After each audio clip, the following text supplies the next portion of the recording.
Welcome to our series about Fort Donelson National Battlefield, located in Dover, Tennessee. Today, we will be at battlefield stop number 3, the log huts. Soldiers and slaves built 400 log huts as winter quarters. All information read is from the signage inside of the national park. All aboard the Kentucky-Tennessee Living Time Machine. Please fasten your seatbelts and keep your arms and legs inside of the vehicle at all times. But to get going, we need your help. We still need to fire up that time machine to transport us to Fort Donelson National Battlefield. Please help us by clicking on the like, subscribe, and bell notification buttons down below. Not only does this help fire up the time machine, but it convinces the YouTube algorithm that we need a bigger time machine to reach more people who love history as much as you do. Now, back to our story. Photo here says photographs of Confederate artillery are rare and none of Stanwicky's battery is known to exist. This one of the Palmetto battery was taken near Charleston, South Carolina in 1863. Stanwicky's battery. In February 1862, Captain Peter K. Stanwicky commanded a battery of one 8-inch howitzer and two 9-pounder iron guns at this location. This battery helped defend against Union General C.F. Smith's attack on Confederate General Simon Buckner's position about a half mile in front of you. On February 15th, the cannon here is an original iron gun mounted on a reproduction carriage. Artillery was essential for both the Confederate and Union armies, supporting infantry and cavalry by terrorizing the demoralized enemy troops. Confederates placed artillery in Fort Donelson and around the town of Dover in an attempt to control the Cumberland River and prevent a federal invasion of Tennessee.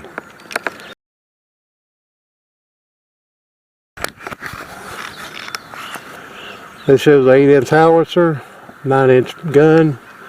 A lot of people do not know this flag. It's called the First National. That is actually the flag of the Confederate States of America. Flies over Texas every day. Flies over Six Flags Parks.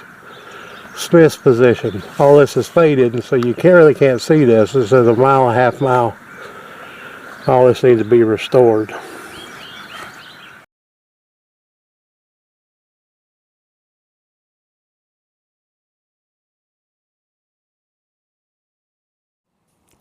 Fort Donelson National Battlefield, Natural Resources, Carpentry Bees.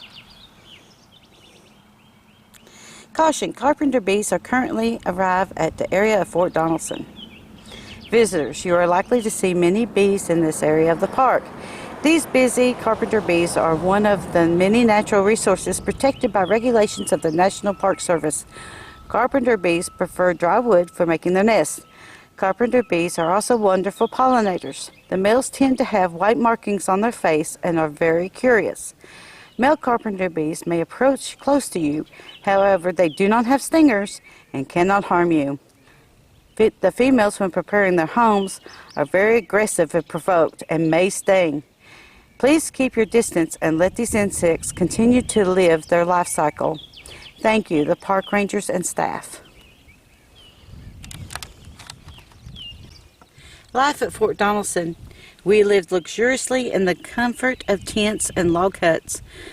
One Fort Donelson soldier wrote, "In the more tranquil days before the cold weather set in, and the armies clashed beside the rations of flour, fresh and cured meats, sugar, and coffee, every boat brought boxes from home filled with things from a farm or store could provide, including uniforms and clothing.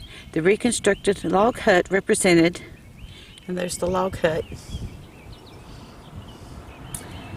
The reconstructed log hut represents the approximately 400 huts built for fort garrisons by soldiers and slave laborers as living quarters, some 100 of them inside of a 15-acre fort. When winter came, these crude huts with their canvas roofs made from tents and the fireplaces made from stone from stone, stick, and mud, warded off the wind, rain, and snow, and kept many Confederates from freezing to death. Most of the thousands of soldiers who arrived shortly before the battle were housed in tents or slept beneath a blanket on the ground, and suffered terribly in the bitter February cold. The only known contemporary illustration of the Confederate encampment within Fort Donelson appeared in the March 17, 1862 issue of Harper's Weekly.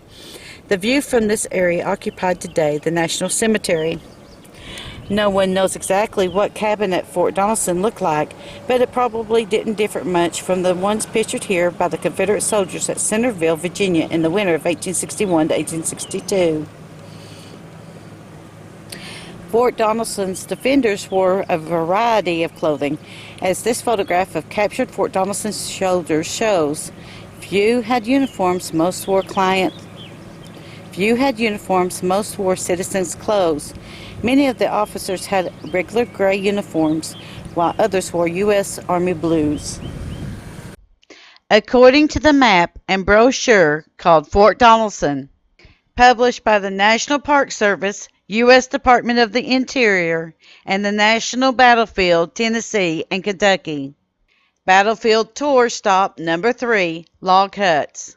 Quote, in addition to government rations of flour, fresh and cured meat, sugar, and coffee, every boat brought boxes from home, filled with all kinds of things a farm or a store could provide.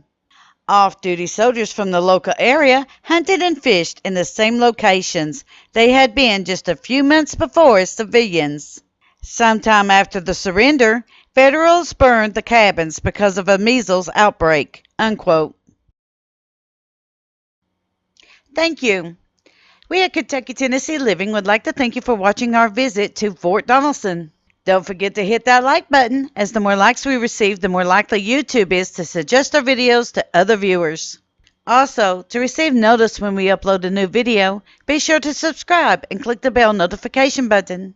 We thank you for continuing to support Kentucky, Tennessee Living as we are discovering the mysteries in Civil War history.